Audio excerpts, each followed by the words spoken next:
Assalamualaikum warahmatullahi wabarakatuh. Selamat siang anak-anak ibu semuanya. Sebelum kita belajar, ibu akan bertanya dulu kepada anak-anak semua, apakah hari ini anak-anak masuk semua? Alhamdulillah masuk semua. Sebelum kita belajar, baiknya kita membaca doa terlebih dahulu. Pada ketua kelas silakan untuk dipimpin membaca doa. Bismillahirrahmanirrahim. Anak-anak masih semangat untuk belajar pada hari ini? Tentunya masih semangat ya. Ayo kita tepuk semangat dulu.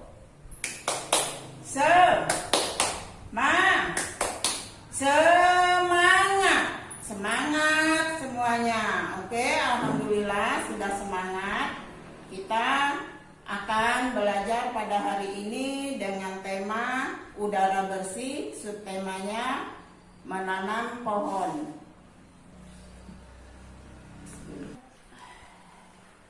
Pada tema kita hari ini, tema udara bersih. Tahukah anak-anak dengan udara bersih?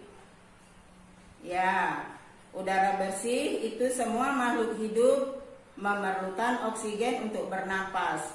Oksigen bisa tersedia banyak di lingkungan kita apabila kita menjaga lingkungan di sekitar kita dengan cara menanam pohon. Karena pohonan ataupun daun-daun hijau itu dia bisa memasok udara bersih. Jadi tersedianya udara yang bersih ataupun menanam pohon hijau di lingkungan itu menjadi tanggung jawab kita bersama. Anak-anak, di sini ada bacaan. Silakan anak-anak simak ibu yang akan membaca daripada bacaan buku pembelajaran kita pada hari ini. Simak ya. Indonesia dikatakan sebagai paru-paru dunia. Sebutan itu disematkan karena di Indonesia terdapat hutan yang sangat luas. Daun-daun di hutan mengeluarkan oksigen. Oksigennya sangat berlimpah, merupakan unsur penting bagi kehidupan. Namun sayangnya, pohon-pohon di hutan secara liar ditebang oleh masyarakat. Kemudian pemerintah bersama dengan rakyat berusaha mengurangi kerusakan hutan. Salah satu upayanya yaitu dengan melakukan menanam pohon kembali di lingkungannya. Tanggal 28 November diperingati sebagai Hari Menanam Pohon.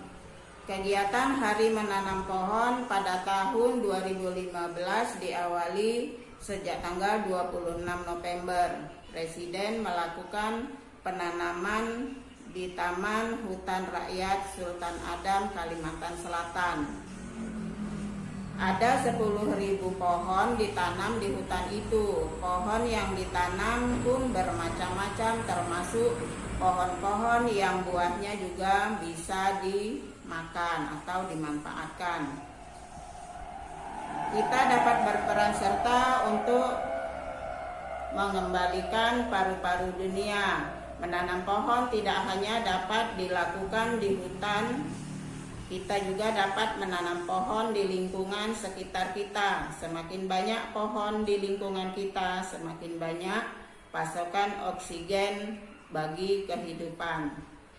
Nah, dari bacaan ini anak-anak diharap bisa membuat atau mengisi peta pikiran. Peta pikiran ibu tulis di sini. Anak-anak, ini contoh dari peta pikiran ataupun bagan dari peta pikiran yang nanti anak-anak ibu bisa untuk menuliskan tugas-tugasnya nanti di 1 itu kapan, kemudian 2 apa, ini apa, kemudian yang di 3-nya di mana, 4 siapa, 5 pohon apa yang ditanam, kemudian 6 mengapa pohon itu ditanam. Nanti anak-anak ibu bikin 1 kapan pohon itu ditanam, itu isinya. Kemudian yang kedua apa,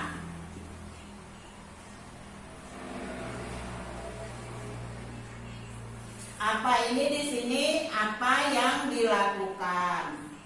Apa yang dilakukan berarti menanam. Kemudian yang ketiga di mana dilakukan pohon itu ditanam. Kemudian yang 4 siapa yang menanam. Kemudian yang kelima pohon apa, sebutkan pohon apa saja yang ditanam. Mengapa?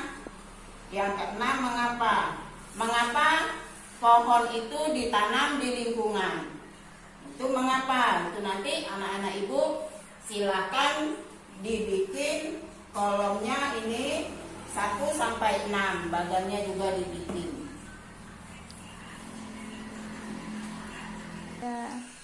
Anak-anak, dari penjelasan ibu tadi sudah paham semuanya? Kalau ada yang belum paham, ibu kasih contoh ya. Seperti kolom 1 itu kapan. Nah, kapan anak-anak menanam pohon itu kapan? Misalnya tanggal berapa, bikin tanggalnya, harinya dibikin. Kemudian untuk kolom keduanya, apa? Itu apa saja pohon yang ditanam. Kemudian di mana? Nah, di mana itu mungkin di sekitar rumah atau di kebun. Kemudian yang keempat, siapa yang melakukan? Mungkin anak-anak ibu yang menanam, bikin saya atau namanya atau orang tuanya yang menanam, boleh. Kemudian yang kelima itu pohon apa, disebutkan pohon apa yang ditanam. Kemudian yang keenam, mengapa itu ditanam? Itu untuk menjaga lingkungan bersih di sekitar rumah. Kalau di rumah kita, di sekitar rumah, itu manfaatnya juga apa? Itulah mengapa tanaman itu ditanam. Paham kan? Silakan anak-anak ibu kumpulkan tugasnya minggu depan. Terima kasih yang bisa ibu sampaikan ataupun pembelajaran kita pada hari ini. Sebelum ditutup, ketua kelas membaca doa. Bismillahirrahmanirrahim. Amin.